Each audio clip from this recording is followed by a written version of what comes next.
is really about power. And so by knowing what time it is, you actually empower yourself to control your own day. The National Watch and Clock Museum is truly a national museum. We have a collection which you'd expect to see in a major urban center like Philadelphia, Washington, D.C., New York City. We collect clocks and watches from all over the world. So unlike some smaller museums that have clock collections, those collections are typically focused on their location or they're focused on makers. Our collection really is international in scope. We collect virtually every type of timepiece. And in that respect, it's a pretty impressive collection. It's about 12,000 items.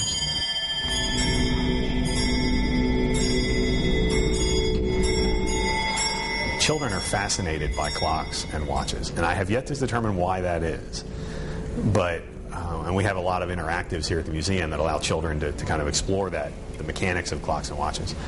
But I think it's something that we don't give sometimes children enough credit for having an interest in. I don't know if it's the mechanics of it. I don't know if it's just the sound, if it's the sensory experience for a child.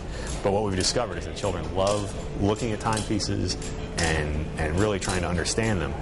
I think a lot of us view time almost as an irritation. You know, I mean, you feel like you're trapped to it. But and I think because we're simply looking at the face. You know, I've got to be at work at 8, or I've got to be here at 10, or I've got to be there at 3. Whereas children look at it differently. They don't, their sense of time, and anybody who was a child remembers a school year seemed to last forever. And today, as an adult, it seems like I don't have enough time in the day to get anything done. So I think it's relative to your age. I mean, how you interact with time is relative. The question is who controls time. In historical sense, churches controlled time for a while through the church tower, and then as you got into the industrial age, the factory owner controlled time through the clock in the factory. Why is it important to keep? Is it important to keep time? Well, in essence, our society runs on time, and we need to, for everything to run properly. Where would we be if we couldn't?